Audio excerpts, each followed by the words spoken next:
See, one town we stayed edge of Flagstaff, just the edge of town. We got out of town, just the edge of the Pine Grove. What did you eat? Huh? What did you eat when you cooked? Well, we had bacon and potatoes and sometimes I had some flour. Sometimes you'd make pancakes or biscuits or something like that. We mostly bought light bread. We had it. We bought some in Mountain Air over there that they baked it in a Dutch oven, I think, outside. I believe it was an Indian reservation. I don't know who baked it. I just went down the pass on the railroad. Said a bakery and we stopped there and it got a long loaf. Actually, that bread so hard I'd take a hand axe and break it up, you know. Huh. Break it up. We had a big case, big butcher knife, but I took my hand axe out of the toolbox and I chopped it up. And children would soak it in milk for the kids, you know. And I dipped it in milk and salt. I had, when I got into Hereford over here, there was a man there had a bunch of horses in Hackney, a horse trader. And Dan King, well, when I was 12, 13-year-old, he lived right next to our farm back there where we had rented out of Jonesboro there. And he was a horse trader and he'd got clear out here. His name was King. Dan King.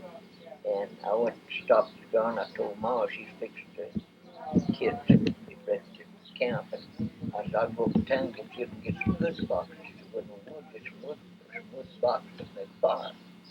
Cook with. And Dan come over and he said, son, he looked at me a while and he said, I ought to know you. And he told me he used to be red-headed, but he got grayish and changed his hair, his face. He had a beard, he never did wore a beard before. But and he told me who it was. He said, I went to school with his kids, his children, and so he said, Lord, said, you're going to have a wood. He said, let me show you what I got. Well, he had a lard pail, or back there then, they could 8-pound lard can. They come up as large at the top was the bottom. Yeah. And he had bees snipped out of that clear around it and left birds sticking up. And he'd fill that with dirt about sand about 2/3 full. He had a gas can with him, pack. He just poured gas on a little on it, poured gas down, it soaked right down in the dirt. He left just a minute till he struck a match to it, just a blue blaze. Made a stove, gas stove. So he said, you got a car? I said, I wouldn't fool with wood. So I had a pair of snips in my tools, so I got them out and we went out to the back where there was a can pile and found some. My wife got one small one that was the coffee pot. And so I'd take a pint of gas and I'd pour most of it in the big one, a little in the other, and she'd make coffee and cook a meal on a pint of gasoline. How long did it burn? Did it burn a long time? It burn. If it's going to die down, just take a little stick and stir it a little bit and burn up again. Oh, I'll have to try that. Well, it burned good enough that she could fry bacon and potatoes on one. And had a bread, and then she'd make coffee on the other, and a pint with a pint of gasoline. And the old T models had a little faucet like on the bottom of it. Then you turn it, drain out from the water pump, and I could drain out and draw the gas right out of the tank. Tell John about when you were in Florida and the guy got bit by a snake. Yeah, down in the house, towards that sponge exchange I was building up there for Jolly out of St. Petersburg. A fellow come from Clearwater up there bird hunting, had a bird dog, and all these little folk here across the street from where I was working at Palmetto Patch, and he shot a quail and it fell, and he went out there to pick it up, fell right in that coil of rattlesnake. Stuck his hand down in there to pick the bird up and hit him on them 2 fingers, about just past the first knuckle. He just tossed him over the muzzle of his gun and touched it off, just blowed him off. He come over and got where I was at and got the first aid kit, doped him up till he get to town. They had to, cut him and change and fix him. I said, man, don't see why you do that. He said, well, I'd rather do that and go back to town. He said, I wouldn't live to got to town. Gosh. And them rattlesnakes down there, they're darker, they're fighter, but they're darker up here, and they stay in them palmettos, and they never hibernate in the winter. They hibernate in the winter. They just stay there, and they're poison. They say they're poison than they are in any other place. What kind of gun was it? 12 gauge shotgun. Wow. And he had nerve, but as When- he said, When was that? that was in 26. I went down 25, and I stayed there 27. I was there a little over 18 months.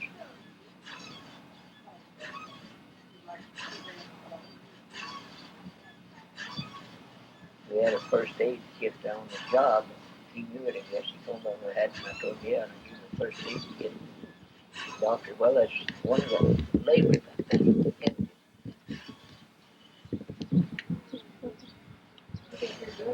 Wrapped all the stuff around and stopped the bleeding, and the bleeding pretty bad.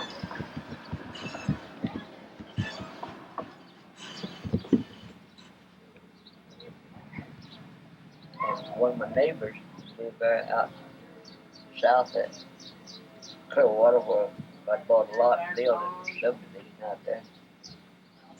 He lived about 3 doors from me.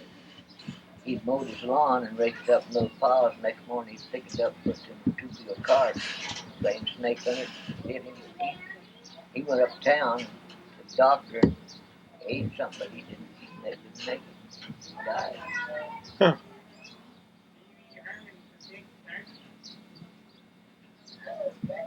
But it hit him up above his, up there on the back of his hand, right above the, like close that joint up there. Mm. Tell them about the revenue.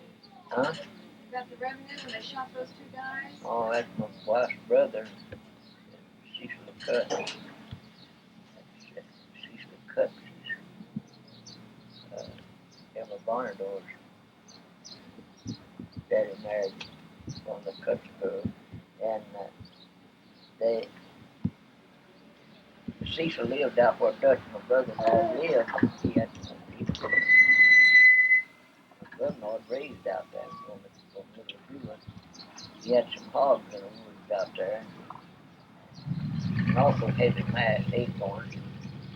Cecil called Dutch and told him he'd come out there on weekends, show him them hogs. He'd butcher them for him, sell them to the road camps, and get more fun with the stores, butcher shops.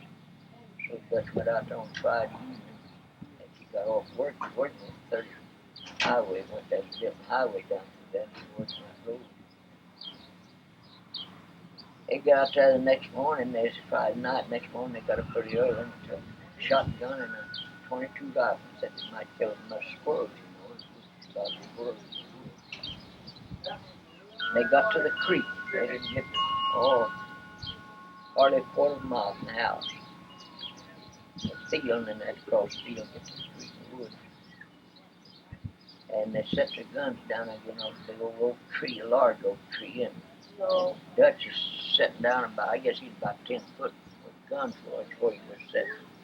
He had a gallon of acorns, every bit of a gallon of acorns raked up around right between his legs, knees, he sat down over it. Cecil went out on a log and get some wild grapes.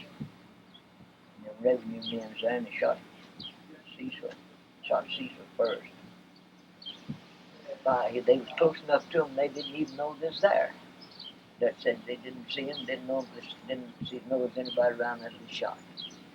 And this 5 buckshot hit Cecil in the neck, and he just fell off in a hog waller in the creek. And they shot Dutch in the small of the back with a little buckshot. He fell over that way, and that's the way he learned when he got out there. He lived for 24 hours. Why did they shoot him? Said they were making whiskey. Uh-huh. Bounty hunters. They didn't know who they shot. And the grand jury filled them first degree murder in 2 cases, but they never would let them stand trial there. Had a trial in Little Rock, and they wouldn't let nobody testify except them 2 revenue, and so they turned them loose. And it wasn't a month. They shot an old man and son up there by Hot Springs and sitting on the road waiting for a grocery truck to bring the groceries out to them. The neighbor went to town, and they put out the order, and they different families, you know, it's a good ways down. And they claim they said, well, said Reed shot him, said they were waiting for sugar to make whiskey with. They wasn't making whiskey. What kind of name is Varnadore? Is that Hell, I mean, is what descendant? Huh? What descendant is that? I don't know for sure. I knew his parents and knew him from the wife went to school with him. And they were nice people, but in town that they well thought of. Mm-hmm. And he was, I liked the boy, I met him several times. But I didn't know he married no cousin. He went back at this time. I knew he was I thought he was something into the Cutses. Mm-hmm. But the Cutses pretty well felt they had a home there in town. The Cutses did, and they had a rice farm, and they raised cattle too. They raised cattle and rice. Is that a German name? I think it is. Maybe. Well, what was the name of was it your dad's brother that went around the Cape to? Yeah, it was my great grandfather's brother. See, it was my grandfather's father. Oh. And there's two of them. They come from England, and they were bondsmen. I understood that's what was said in the papers. And What is bond? My great grandfather stayed there, and he got 500 acres of Kentucky land. He married a Cherokee Indian, got 500 acres of Kentucky land just down the river from Tennessee line in Cowboy County. And so his brother said he wasn't going to pay anyone for what his parents owed him. So he stayed on the boat and went around the horn and come to the west coast out there in Los Angeles, Spain on then. That's what it's called, Spain on California. So him and another man bought these papers, showed him and another man bought a hotel, built a hotel there. And when they elected the mayor, well, he was elected the mayor, first mayor of Los Angeles. What was his name? Huh? What was his name? Hodges. First name? Alfred. Alfred Hodges. What year was that? That was in 83, 4. It was in the 80s. Los Angeles, not a very old town as Frisco is. Frisco was built first.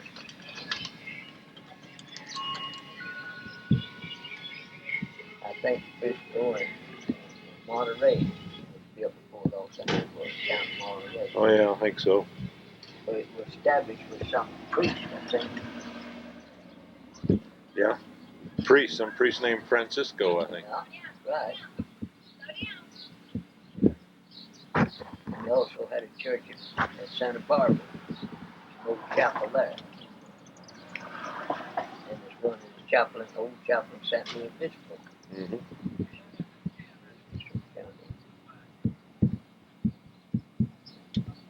I'm Uncle Bayless Benson. When my grandfather Hodges died, he died when my dad was only about 7 years old. Last time I heard him say it. And next of kin, he got Aunt Martha and my dad, someone else, some other uncle got Uncle John, Uncle Bill, and Uncle Eli. And Uncle Bayless run through with it. I heard my dad say that all he ever got out of it when they got 2 teams of mules and a wagon. What happened to the rest? Well, Uncle Bayless run through it and got it somewhere. If they didn't get it, but I heard him say that. I heard my dad say if they hadn't freed the South, that every white man that wasn't able to own a plantation, now they'd have to slave with the work for the others that did have. It's like the colored people. But even Uncle Bayless, I heard my dad say Uncle Bayless would make them colored people load a flatboat of wood, cordwood, and lash it onto the steamboat going up river. And they'd unload it on the float the boats like down, tied up, flatboats like down, tied up. Before the other one come, they cut out wood for another boat. Yeah.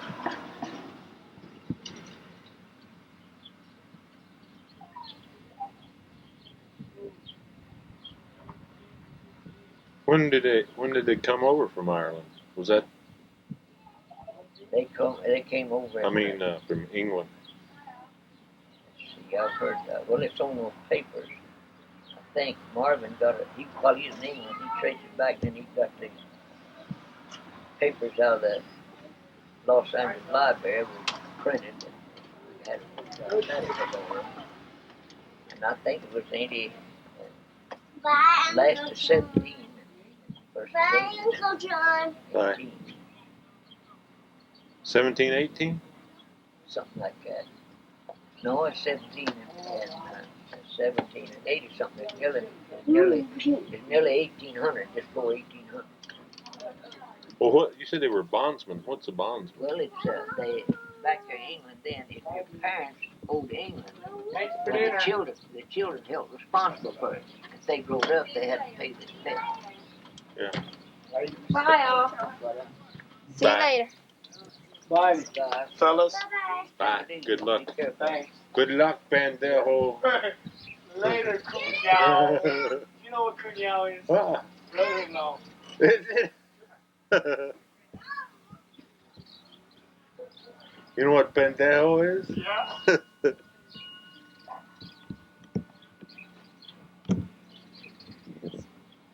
Stupid. Not the way I've been told. Stupid, crazy, Jackass. retarded, all of those. Plus a few others. It's all derogatory. Anything they say, that tone of voice. Right.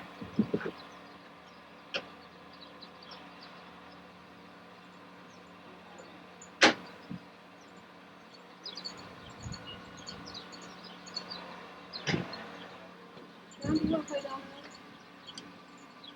Well, not right now.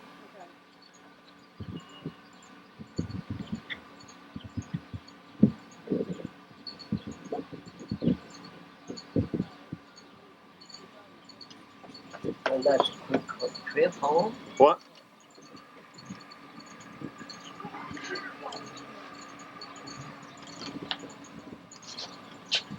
I guess you guys are going off someplace.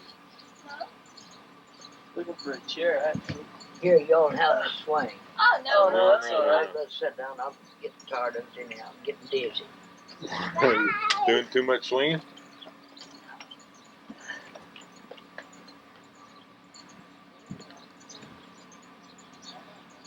That's a big step there.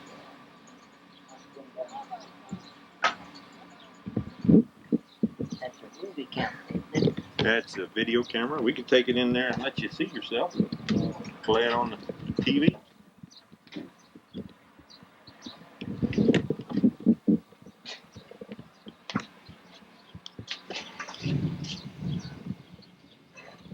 So much backlight. See a dark picture. You didn't have to get up, huh? Want to sit down? No. Are you sure? I'm sure. I want. It's not bad. Good.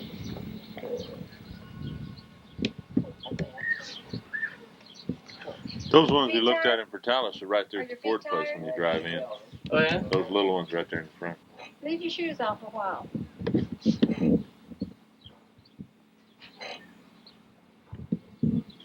Boy, that's doing. Focus. As you move back and forth. Focus. Oh, I knew that. Auto focus. I knew what I meant. I went down to Marvin Doyle, took me down just before Christmas down to old Mexico. And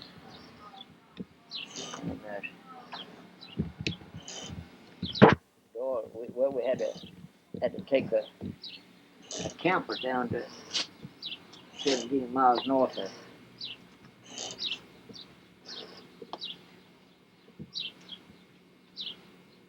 that Arizona, Tucson. And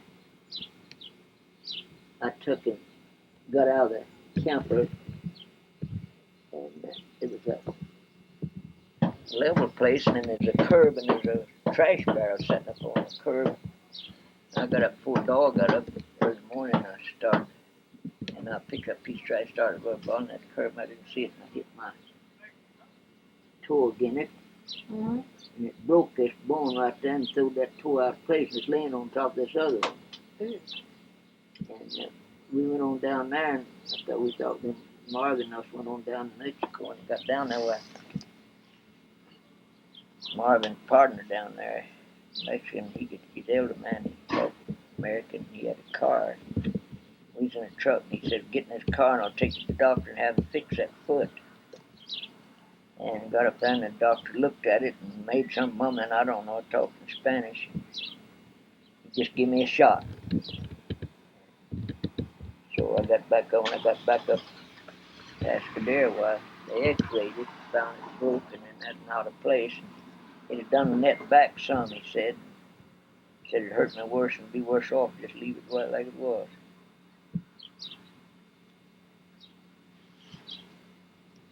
Did you hear him tell the story when his dad broke his leg? You didn't hear that? Uncle Loy, Huh? tell Carol about when your dad broke his leg.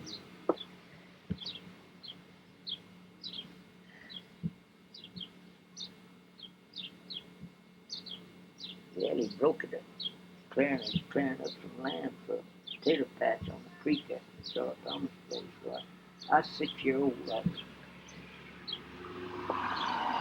And we just come from Kentucky and didn't even have a wagon. He bought a team of horses, Mr. Lamb, I think, one time. And he's dragging these logs up, piling my poles and things up to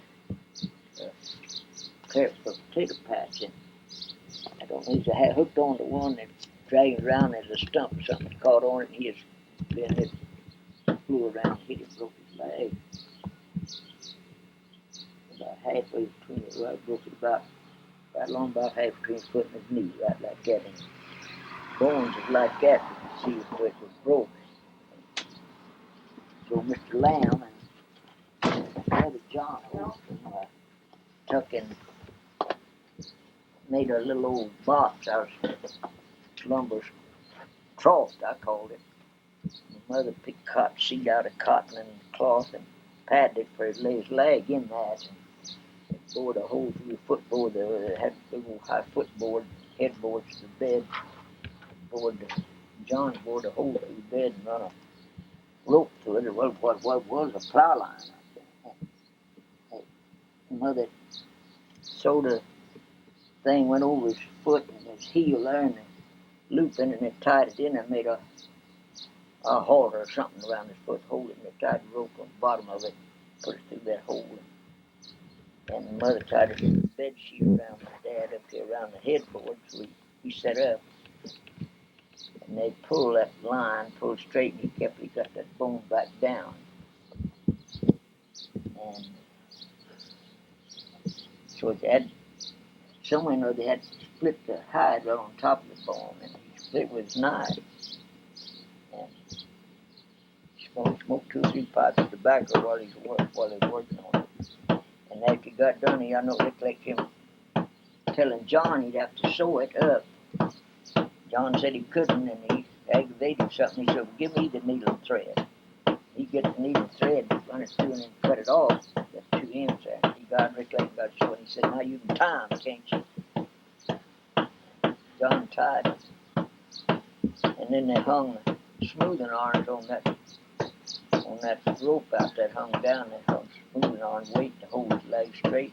He sat there in the bed with that net, but I stayed in bed, slept right beside him. I'd go get water and go light his pipe. Find splinters, I'd take the pipe and light it. As soon as he got out of bed, my brother Bill made him a pair of crutches. Hollowed out a piece of wood, and Bill went down in the back of the orchard and got some sassafras, I think it's sassafras bushes, cut them off, made a heel around them. And time when he got on them crutches, before he got off them crutches, while he bought him a new wagon, paid for it. He'd take a load of potatoes. He borrowed Mr. Lamb's wagon, and he'd take a load of potatoes down through the east bottoms where the timber camps were, and he'd sell potatoes out to them. Then when he'd get down, he'd go to Luster Land and get a load of fish and sell them coming back. No. So I slept in the truck or in the wagon and went with him. Had an old, looked like a quart can with something on it, and a cotton wick down the top of it for a torch at night, and he burned to have a light right by him. And he had a tarpaulin and some kind of a folded up thing that he slept on. When he got to where he could walk, he had that wagon paid for. And then old Doc Lamb, we rented from his brother, Abe Lamb, lived at Loretta. He told, I guess he got out that he's going to sue my dad for setting his leg. The law was that he wasn't supposed to set his leg, call a doctor. And he went to Loretta, to Walcott to take some corn down there to grind it away. So a buggy coming, I didn't know who it was, buggy, he pulled over the side, and he's Doc Lamb. Doctor. He stopped, waved his hand, Doc stopped. Dad says, Doc, said, I hear that you're going to sue me for setting my leg. Doc says, that's right. Mr. Hodges says, the law gives me that right. Says, all you had done to call me, not to come and set it. Dad said, well, when you sue me, Doc, that's the day you die. I thought he was going to kill him, you know. I said, he didn't. The old man never did sue him either. He said that, and he dropped the lines on the horses and drove on.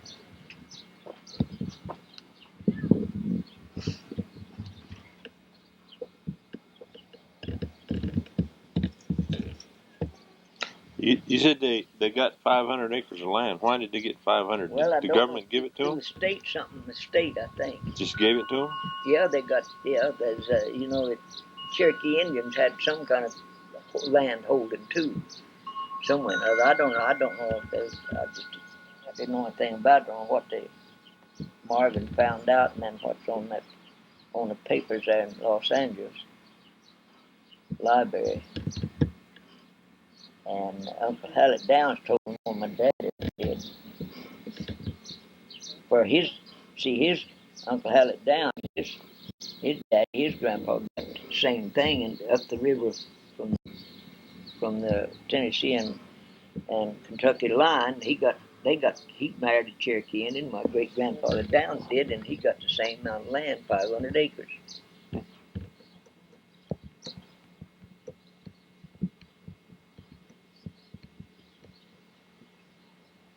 And my dad married the Downses. That's what we were skinned to them, you see.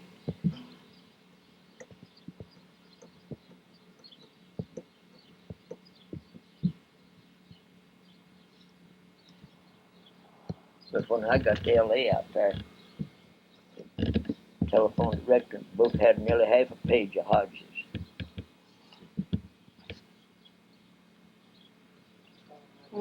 They're all kin to you? I don't know. I never did meet any of them, except I met one that was.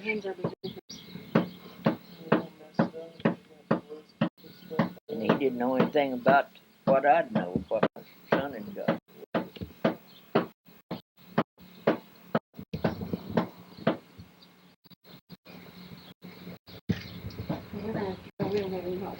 What's he working on?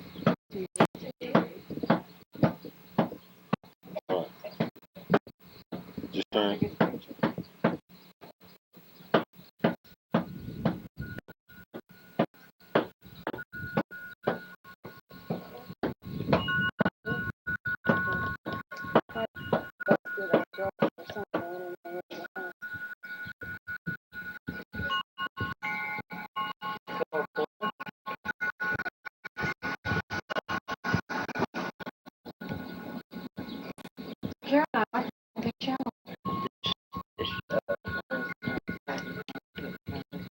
Was here when I come.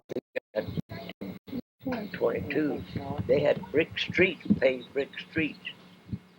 All of them? Well, I don't know, this road I come across, the 60, it wasn't 60, it was ABO route. See, that's before they numbered them.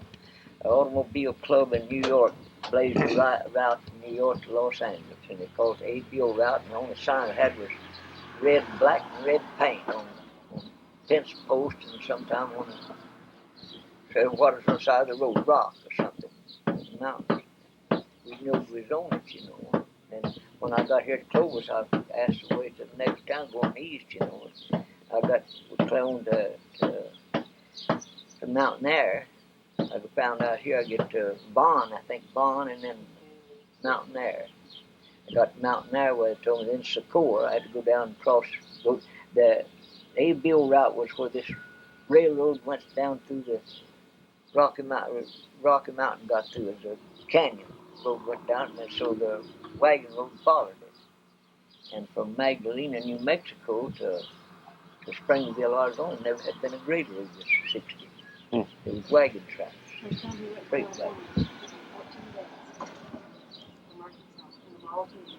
Didn't have any roads, they were just dirt roads. Some of the ones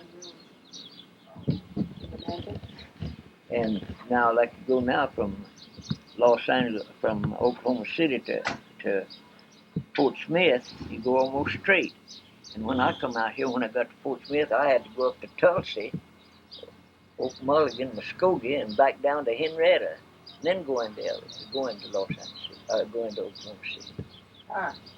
No wonder it took so long, huh? Yeah, well, I got from Fort Smith to Oak Mulligan, stayed all night. Next day, got down to Henrietta. Then it took my day from Henrietta then into Oklahoma City. I got through the city got on the west side of it, and there's a kind of lake with a river there, something I know we camped outside it. We got that dark. A lot of people camping at night like that? I never stayed in the camp with anybody except with people wagon. There's call them wagon yards. And Was there a lot of people going to California? I don't know. We went 3 days one time without seeing a car. Golly. And I know Who's a tick? somewhere in New Mexico, we got off the road. There's a way, and the freshest tracks. We took it. And we went nearly 5 miles, come to a dugout with a windmill to it, and drank it. Shots from the White